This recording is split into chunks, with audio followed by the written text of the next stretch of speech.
Você tem medo do corpo seco?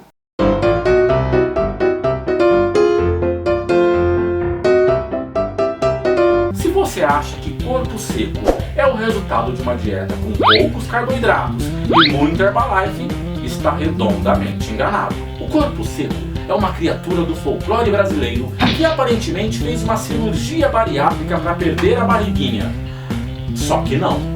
A história do corpo seco fala sobre um homem danado de ruim, que passou a vida inteira batendo na mãe. E esse tiozinho era tão chato, tão mala, tão xarope, que depois de morto ninguém quis ficar com ele. Sendo assim, tanto o céu quanto o inferno devolveram a alma de volta para o remetente. Com o espírito de volta ao corpo, ele não quis ficar enterrado. Saiu da cova e ficou vagando por este mundo afora. Como o defunto não ganha peso fácil, ele foi murchando, até ficar igual a uma ameixa seca, daquelas que vem no panetone, que depois que você morde, enrosca no buraco do dente e não sai nunca mais. Outra explicação para sua magreza é que, segundo o ditado popular, quem bate na mãe fica com a mão seca.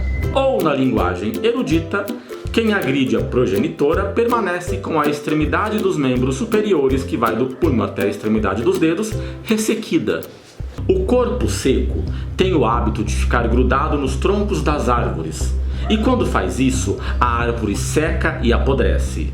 Então, se encontrar uma árvore que secou de repente, é culpa do corpo seco. Ou do efeito estufa e do aquecimento global, que são muito mais assustadores que esse defuntinho magricela. Quem passar próximo desse chassi de grilo pode ser atacado, perfurado com suas enormes unhas e esmagado em seu abraço da morte. No interior de São Paulo, contam que o corpo seco ataca as pessoas para se alimentar de seu sangue, da mesma forma que um vampiro. É como se o seu Madruga fizesse parte da saga Crepúsculo. Em Minas Gerais, dizem que a criatura foi presa em uma caverna, localizada numa serra ao sul do município. E contam que quem passa a noite pela estrada de terra que margeia a Serra do Corpo Seco consegue ouvir os gritos do morto ecoando de dentro da caverna. Outra versão desta história diz que ele era um fazendeiro muito egoísta e muito mesquinho, que não permitia que ninguém apanhasse frutas em seu pomar.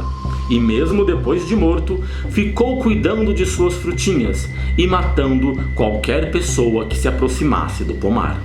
O corpo seco carrega a culpa de ter agredido sua mãe e por isso persegue e pune as crianças que maltratam ou desrespeitam seus pais.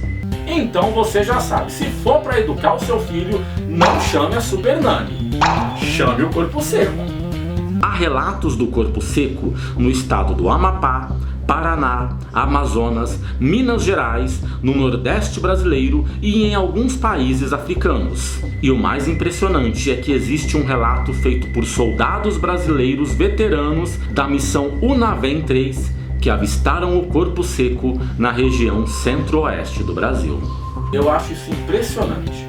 Os soldados do exército brasileiro avistaram o corpo seco.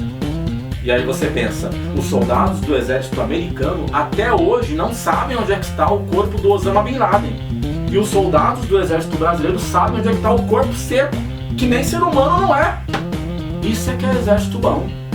Por possuir unhas grandes e pontudas, ele também é conhecido como unhudo. E eu me pergunto, o que é preciso para derrotar essa criatura dos infernos? Estaca no coração e balas de prata? Ou um cortador de unhas e alicate de tirar cutícula?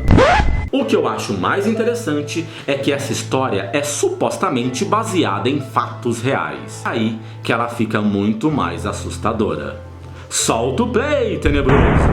Tudo aconteceu em Vargem Grande do Sul, cidade que fica na divisa entre Minas Gerais e São Paulo, por volta de 1920, quando ainda existiam grandes fazendas que produziam café e que tinham muitos escravos. Havia um fazendeiro poderoso chamado João Dávila, que era proprietário de inúmeras fazendas e tinha escravos que trabalhavam nessas fazendas de sua família.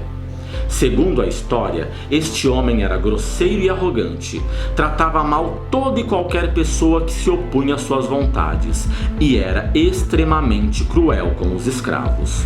O homem era tão ruim, mas tão ruim, mas tão ruim, que se ele chupasse um limão, era o limão que fazia careta. João Dávila morreu sem deixar herdeiros.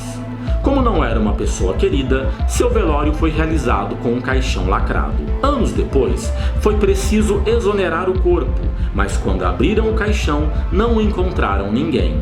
Haviam apenas algumas folhas de bananeira enroladas, colocadas ali para dar peso ao caixão. Moradores da cidade dizem que João fez um pacto com o coisa ruim e até hoje vaga pelos terrenos abandonados e pelo bosque da cidade. No bosque é possível ver vultos, ouvir gemidos e escutar correntes se arrastando, lembrando muito as correntes dos escravos. E o que é pior, algumas pessoas já se suicidaram neste local. Segundo a lenda, João Dávila tornou-se uma figura magra, apenas pele e osso, e ainda se veste como um senhor de engenho, calça, botas, cinto e chapéu.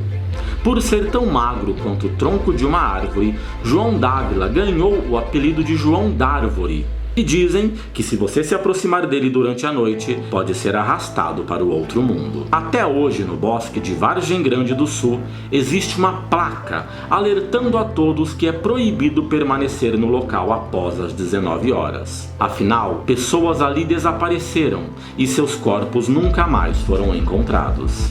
E é por isso que eu nunca vou acampar. Se eu for no bosque de Crystal Lake, o Jason aparece. Se eu for no bosque de Vargem Grande do Sul, o corpo seco aparece. É muito melhor ficar em casa, debaixo das cobertas, assistindo um seriado na Netflix. Eu, hein? E aí, gostou do vídeo? Então dá o seu joinha, se inscreve no nosso canal, clique no sininho para você receber as nossas notificações e compartilhe esse vídeo com todo mundo que você conhece.